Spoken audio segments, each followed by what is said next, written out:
Hello friends, so today's video is going to be some spring book recommendations. I'm also going to include a couple of books that I think overlap nicely with fall recommendations because I know not all of you are transitioning into spring. Some of you live in the Southern Hemisphere, so I wanted to find some recommendations for you as well. Although I primarily read fantasy, I wanted to have a mix of recommendations so that all around a lot of you can hopefully find at least one thing on this list to check out this spring or fall, depending on where you live. So I have 3 adult fantasy recommendations, 2 young adult fantasy recommendations, a historical fiction, a horror book, a memoir, a romance, and then I couldn't resist. I had to include a video game recommendation because there's just one of them that I think fits perfectly. As far as how I determined what I think is a good read for the spring, I was kind of thinking one about the nature aspect because a lot of times with winter, it's historically known as being something that's very difficult for a lot of people, and then spring kind of brings about this sense of hope where the coming of spring is this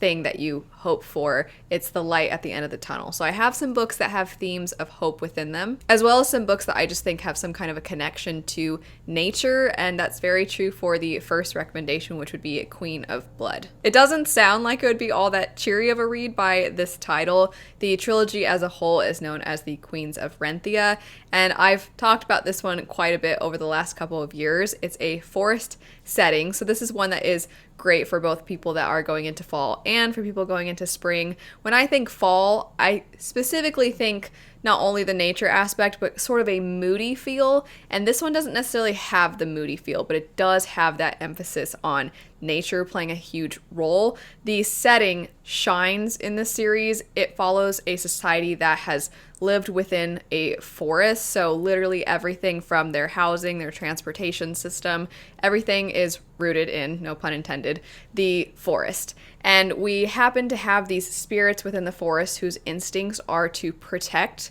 everything within the forest. They help the forest function, but in making an effort to protect the forest, they end up harming or trying to harm humans because humans naturally, by living within the forest, harm it.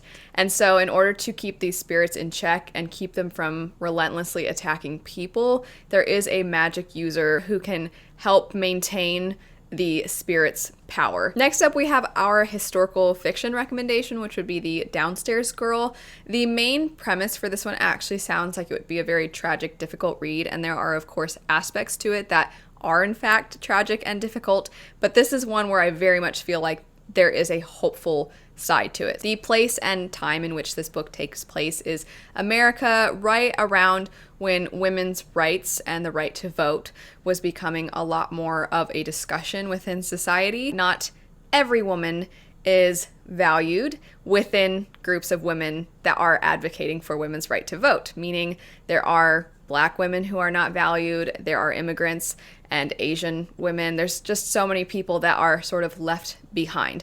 But one of the biggest and loudest voices within the community is actually a girl who had an immigrant family, and she is managing to make her voice heard by writing an anonymous column where she gives advice, where she voices her opinions about modern topics. It's one of those situations where she could never state her feelings as herself, which is why she has to do things anonymously, but you start to see people listening to her. You're starting to see a lot of people really like her ideas, and then you have some people that are very much opposed to her ideas, and it's definitely stirring the pot.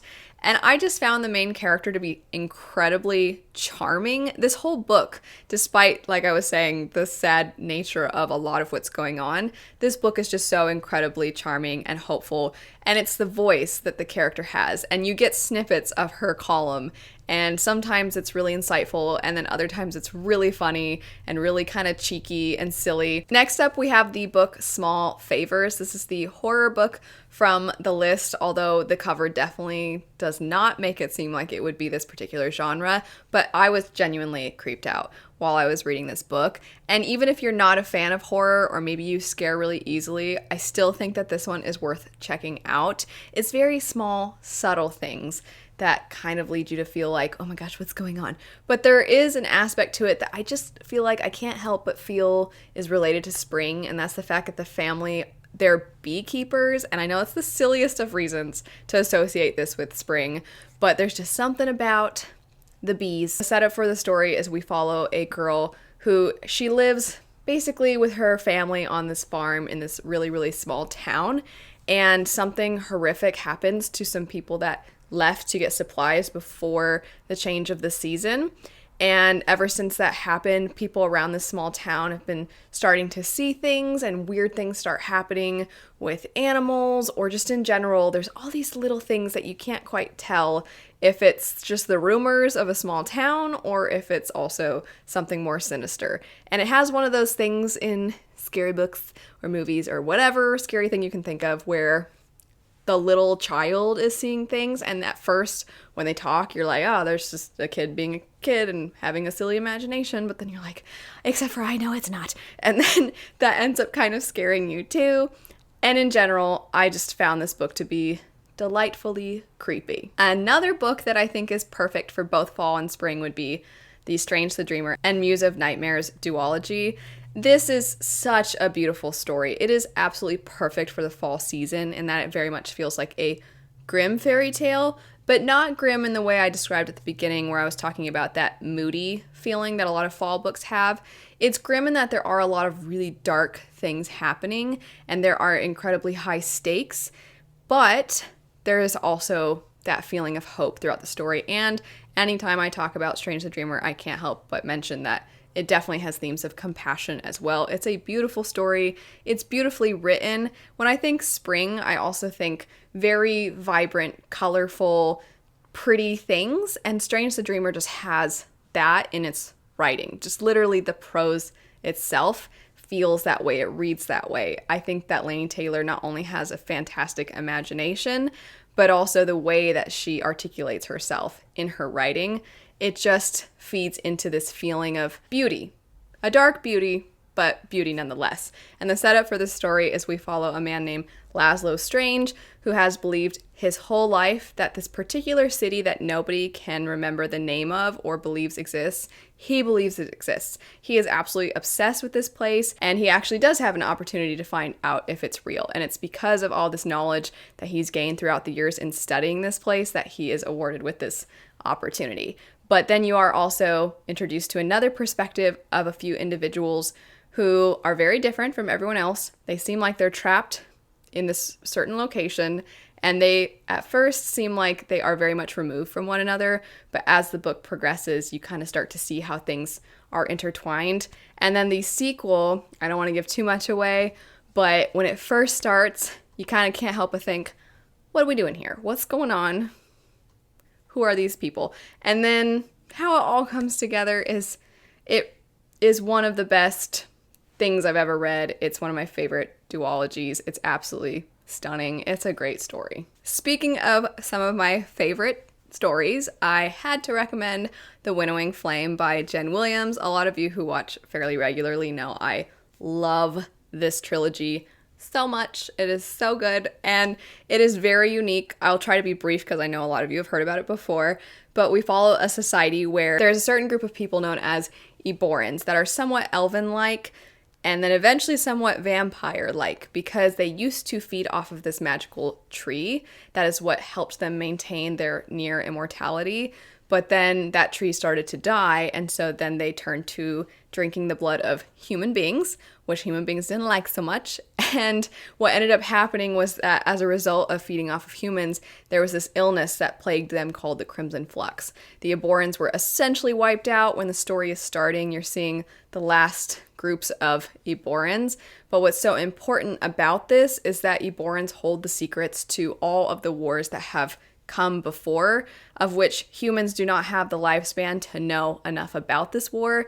But this cycle, you have this feeling throughout the book that war is going to come back, and now nobody is going to know anything about it or how to fight this enemy no one knows anything about. I wouldn't necessarily say that I think there are themes of hope within the story, but it's more so the characters themselves make you feel like, okay, it kind of seems like we could be coming up on the end of this world, but something about these characters makes me think that things are going to work out. And even when terrible things start to happen and really bizarre things are happening, you're still holding on. So it's like it creates hope within you. Next up, we have a memoir, and that would be Born a Crime by Trevor Noah.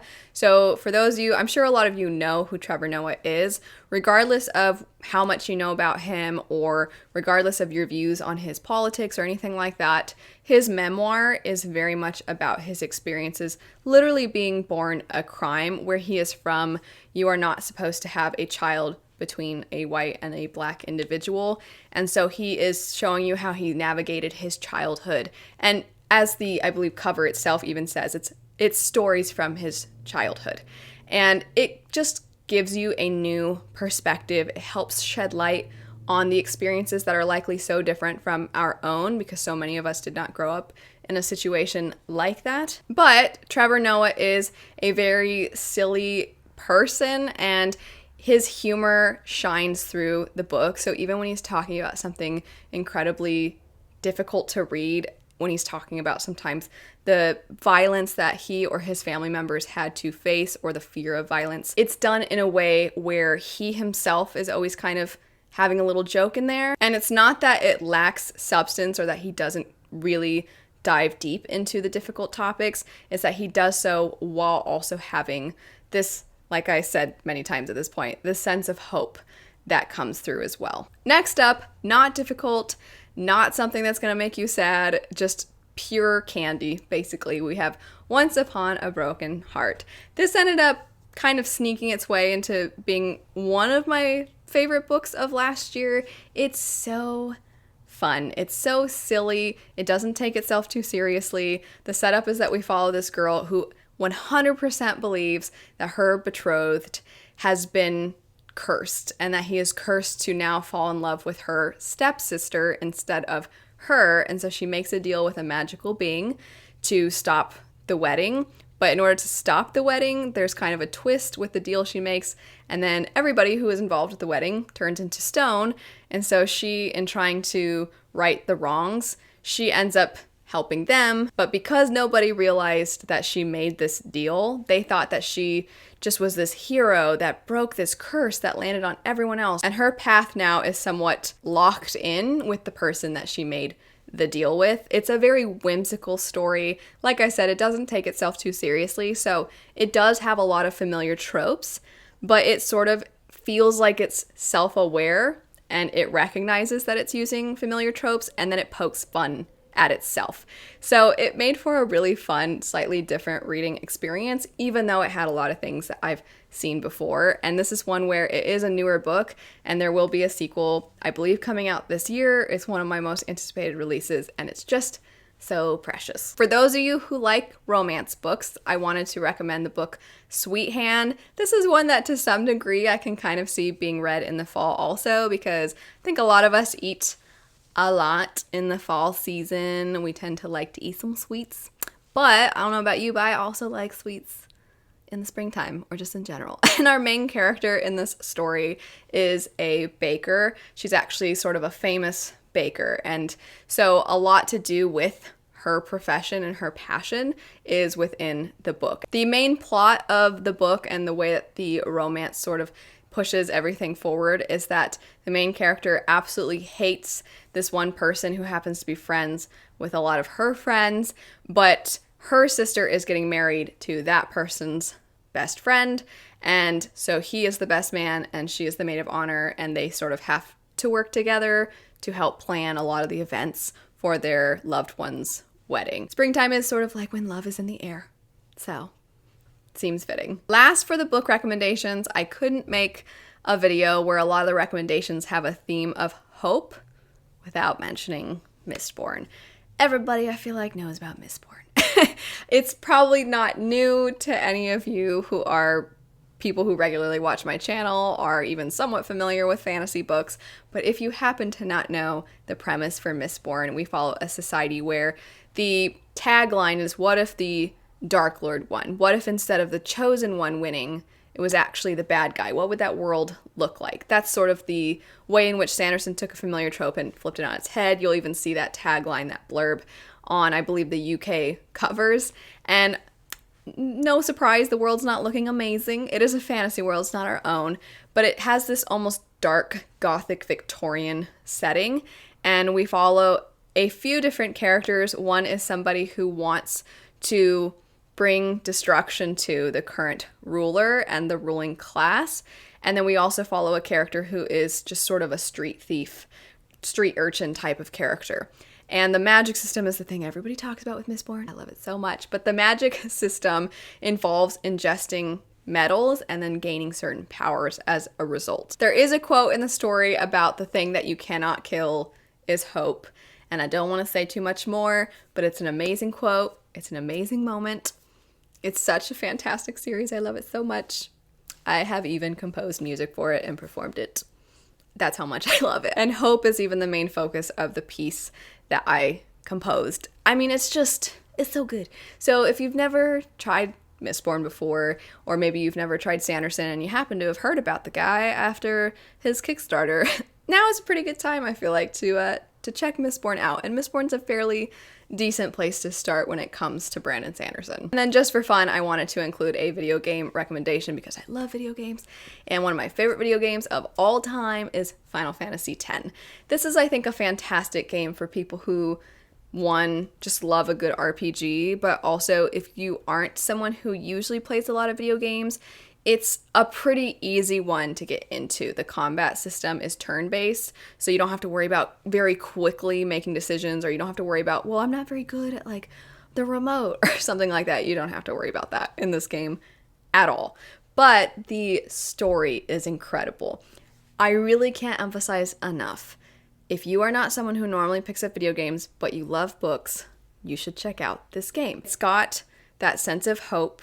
It has characters that they are fun, they have a lot to them, they have a lot to their personalities, and it's sort of like they persevere and they give you hope in a very, honestly, very grim and what seems like hopeless world. They provide that hope. And there's a character in particular named Yuna who is just the biggest cinnamon roll, and she has so much compassion and gentleness to her, but within that there's strength, and she's so lovely, and the characters are just so great, and there's so much to this.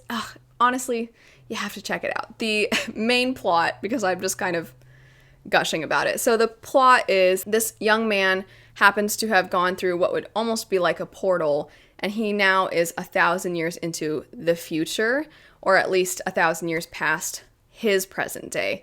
And the world looks very different and not necessarily better. In fact, a lot of the world has been destroyed by this monster that people call sin. They believe this monster has come into existence as a result of their wars and as a result of their terrible actions against one another. They think this is the price they have to pay. And there are people known as summoners who have dedicated their lives to trying to defeat sin. And that is where our main character then is introduced to the character Yuna, and then also the other characters, which are known as guardians. It's an absolutely beautiful story. Also, if you are a sucker for a beautiful love story, this is the greatest love story of all time, in my opinion. It is so good. I love it so much.